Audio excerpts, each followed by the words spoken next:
所以而家你就明白點解而家咧呢個歐洲客能研究所咧做緊啲乜嘢啊？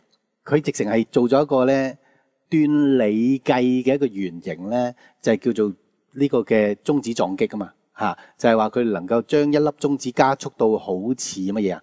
好似接近光速嘅99.9999咁樣嘅速度。因為其實如果你知任何嘢你能夠接近光速嘅話咧，其實佢改變咗好多嘢嘅。所以喺過去當中呢一段時間當中有幾次啊，佢指定日期、指定嗰個鐘開機嘅時候，你發現一啲咩啊？地球嘅地磁直情逆轉啊嘛。點解要咁做啊？因為原因就係話佢原來佢能夠接近光速嘅時候，就好似一個大型嘅線圈，因為我哋通常大型線圈係翹好多圈製造磁力㗎。咁然後通電嘅時候，當電子一路走過嘅時候咧。OK， 咁佢就會點樣啊？會產生磁場啊嘛！你知唔知道原來佢當佢行到最高威力嘅時候咧，佢哋自己親口講啊！佢哋而家做緊喺歐洲做緊呢一個咧，係可以取替地球嘅地磁嘅，因為佢係強過地球嘅地磁10萬倍啊！咁大地球能夠製造咗出嚟嘅磁場咧，佢當佢行到最高嘅時候，就係話佢接近光速嘅時候咧，佢就等於一個線圈，因為佢能夠喺1秒鐘當中行11000轉啊！11000轉咪等於11000轉嘅線圈喎。OK， 所以佢有幾次真係喺過去呢2年當中佢開過幾次咧。每一次佢開嘅時候咧，地球嘅地磁都爭啲逆轉嘅。點解要咁做咧？原因就係佢火乜嘢 Plan X。但係問題咧，佢亦可以喺咁強磁底下改變地球嘅引力，但係同樣咧，亦可以控制到時間。你知唔知嗰度全世界嘅國家都參與喺嗰度去搞呢個 project， 就係為咗救地球。因為我哋咪講個地磁會倒轉嘅。係咪？同埋如果地球冇咗磁場，因為地球逆轉嘅時候，地球係冇咗磁場噶嘛。咁於是乎咧，就會導致咩啊？就係冇磁場去保護由太陽而嚟嘅太陽風啊嘛。大型強子對撞機 Large Hadron Collider， 簡稱 LHC， 由歐洲核子研究組織 CERN 建造，於2008年9月10日投入運作，係一個27公里長嘅環形粒子加速對撞機，亦將會增加另一條80公里嘅環形軌道。該加速器可以將上千億嘅粒子加速至約光速嘅 99.99999%， 即1秒內能夠於27公里長嘅軌道上行走11245次。而加速機需要使用4 Tera Electron Volt 兆電子伏特同11850安培 Ampere 嘅電流去推動每一束粒子，所產生嘅磁場能量高達 8.4 T 特斯拉，即等於地球磁場嘅10萬倍。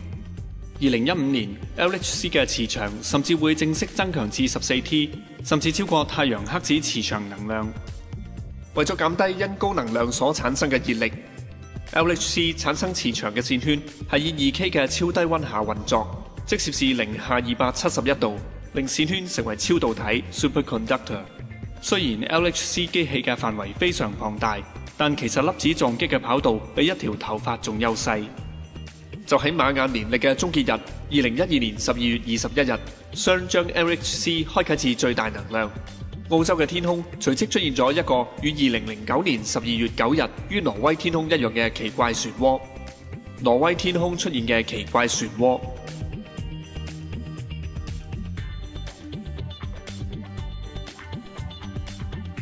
澳洲天空出現嘅奇怪漩渦。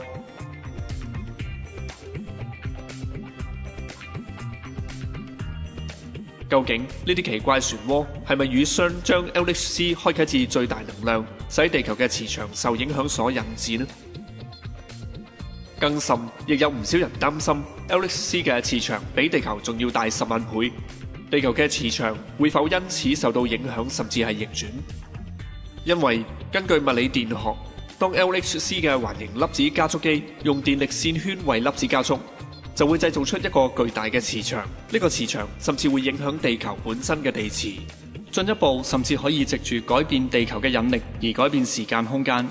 同時，亦有人發現，每當 LHC 開動時，世界各地就會不約而同咁樣發生大地震。例如喺2008年9月10日 ，LHC 第一次啟動時，24小時之內就產生咗4個大地震，包括伊朗嘅6.1級、大西洋嘅6.6級、印尼嘅6.6級，以及北海道嘅6.9級，共4個大地震。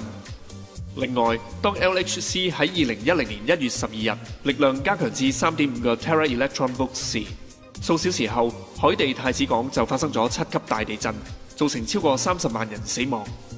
太子港地震當日，美國政府明顯地係預知該國將會喺呢一日發生地震，而預先安排當日喺太子港進行地震演習，使地震發生後，美國可以立即派遣救援隊到太子港。呢個係咪意味住美國政府係知道 LHC 會帶嚟地震呢？另外，德國之翼航空9525號航班喺2015年3月24日發生空難，同時間卻係 LHC 全面開動後出現燒機嘅時間。但該航班嘅殘骸卻係以唔合理嘅程度完全粉碎，唔似係單純嘅撞機。而事後當局卻一口咬定係副機師自殺式撞機導致空難，但飛機失事時卻係途經 LHC 機器嘅不遠處嘅200英里內。其實係咪空難係因 LHC 嘅全力啟動令空間扭曲，使到飛機喺空中完全粉碎解體導致嘅呢？咁而事實上喺上年嘅時候咧 ，Lisa 終於肯講出嚟。佢講一件咩事啊？邊個想知？就係佢講一樣嘢，根本就係我哋一路講，就係話嚟緊 Planet X 嚟嘅時候會有洪水啊嘛。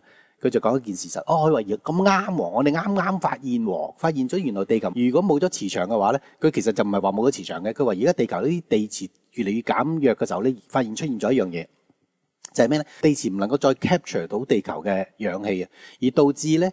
地球嘅地磁弱嘅話咧，太陽風直接打中我哋嘅電離層咧，而喺電離層嘅時候咧，氧氣亦喺嗰度嘅時候係有一個好啱嘅時間，係同由太陽風而嚟嘅氫離子咧去結合變成水啊！佢話所以咧，如果當地球係冇地磁或者甚至係地軸轉移嘅時候咧，地球會有洪水啊！記唔記得我哋曾經講過，就係今日挪亞方舟嘅時候，今日係地軸轉移，但係我都講啦，地軸轉移之前係會有一段好長嘅時間完全零地磁噶嘛。咁太陽風直接嚟地球，就會同地球大部分嘅氧氣咧會變成水，地球咧就會產生大量嘅水，兼夾咧啲人會窒息死。OK， 係上年佢哋親自咁講出嚟。OK， 呢個係真係合乎科學噶咯，而家係咪？據歷史同考古嘅證明，地球喺過去已經多次因為 Planet X 逼近，使地球嘅地磁被 Planet X 本身巨大嘅磁場所影響，而不斷減弱。甚至當地球嘅地磁將要全面南北極逆轉嘅數天，地磁將會消失，可長達數天之久。而且喺較早嘅2011年7月24日2012信息提及，地球失去咗磁場會引致太陽風正面吹襲地球。更甚嘅係出現如遙視者 Adams 所預告，將會有 X 級嘅特大 Q-shot 級數嘅太陽風直接打中地球表面，呢個將會係一場人類滅絕級數嘅災難。顯然呢場災難必然發生，只係遲或者早嘅問題。當地球出現地磁消失同埋逆轉，極有機會如同眾多古文明同古埃及歷史書 Qumran Bible 所記載，地軸將出現90度甚至180度嘅轉移。事實上，地球一直以上千公里嘅速度喺宇宙高速自轉。萬一出現地磁消失同逆轉嘅話，地球就會喺數天之內停轉，並變為相反180度嘅方向自轉。於是聖經創世記記載嘅挪亞大洪水就會再度出現。而且一群科學家喺2014年聯合發表嘅文章亦都指出，如果地球地磁開始消失，地球大氣層嘅氧氣就會同太陽風所帶嚟嘅氫原子喺高溫下結合成為水。於是唔單止令地球嘅氧氣完全消失，更會因為大量嘅水分出現喺大氣層而形成雨水。科學家更聲稱呢個會引致如同挪亞程度嘅大洪水出現。